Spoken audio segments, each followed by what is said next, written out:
Another day, another rent na naman. Yun, maaga yung biyahe natin ngayon mga boss. Meron tayong arkila naman going to Manila. May kasama nga pala tayong homie natin, ayan. Painitin muna natin si Sep para kondisyon pag bumiyahe, di ba? Yun, rolling na tayo mga boss. Malalate na tayo sa call time.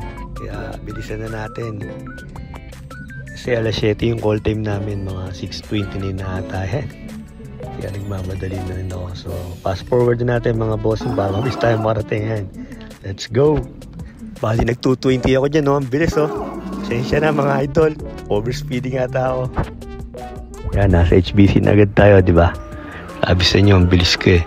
So, pagas muna tayo, syempre, para wala nang abala sa daan. Dire-diretso na hanggang pauwi, di ba? Hindi na tayo patigil-tigil. Yan ate, suki, pultang kulit. So, punta na tayo sa ating meeting place sa may Robinson, San Pedro, ayan. Nandiyan na ata yung sila kuya, ayan. Galing pang Imus yung isang kasama, si kuya. Shoutout sa'yo kuya, salamat sa mga guide mo. Ayan, siya kasi yung nag-guide sa akin kasi customer niya na ata talaga to dati. So, punta natin sila, ayan. Nag-uusap na si Ma'am Ivy ata name nun, ayan. Sinakay ko na yung mga sakay ko, bali 12 sana sila mga boss. Kaso hindi sumipot yung iba kasi nga daw naulan. At may iba pang dahilan yan. Kaya maluwag sila, 3 lang sila ma'am. Yan kasi sir, yan. Bali magka-convoy na kami ni kuya. Yan, papunta na kami ng San Pedro exit. Kaso sa kasamaang palad, nagkamali kami ng daan. Padang kami sa baba. So mali nga. Counterflow pala kami. Buti walang enforcer, yan. Ako na yung nanguna papunta sa may toll entry pa Manila. Ayan.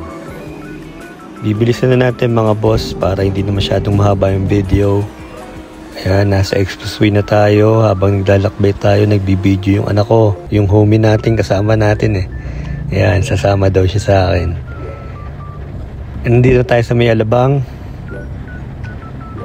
Baybayin lang daw natin to hanggang makarating tayo ng Manila. So sukot na agad tayo mga boss.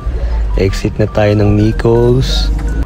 Yan, nandito na tayo sa may rampa papuntang Waze kasi hindi ko alam yung daan. Yan, pero dire-diretso lang tayo. Naka-convoy naman tayo kuya, kaya hindi tayo maliligaw. Nasa Manila na tayo. Dito tayo sa may Mabini Street sa may Malate. Yan, dire-diretso lang tayo hanggang makarating tayo sa ating patutunguhan. So, liliko lang tayo dyan pakaliwa. Ayan. Bali, sa tapat natin yung US Embassy. Ayan. Tapos paliko na tayo ng Kalaw. So, matutumbok na natin itong Salpart Hotel. Nandito na tayo. Ayan. Parking lang tayo para maibaba natin sila ma'am. Ayan, ayos ko lang. So, ayan, baba na natin sila. 3 lang talaga sila. Napakaluwag nila sa loob. Imbis na 12, naging 3 kasi hindi nga daw nakapunta yung iba. So, tinulungan natin sila para i-assist. Ayan. Pero, hindi pala tayo pwede dito mag-park kasi park pala to ng bus. Kaya idilipat tayo dun sa labas. Dun sa may pay parking. Sagot naman nila yung parking. Yung babayad natin sa parking kaya walang problema. Ayan.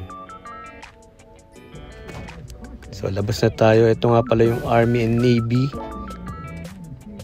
Ayun ata yung Army and Navy na kainan ata. Hindi ko alam.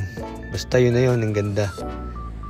So, nag-park na ako dito sa labas sa may tapat mismo ng ating venue. Yan, tulog muna yung idol natin, oh. Tahinga muna bago kami maggala. Mag-ikot kasi kami mamaya para makapag-gala-gala din. Ayan. Lumabas na kami. Gagala na kami ng ating homie.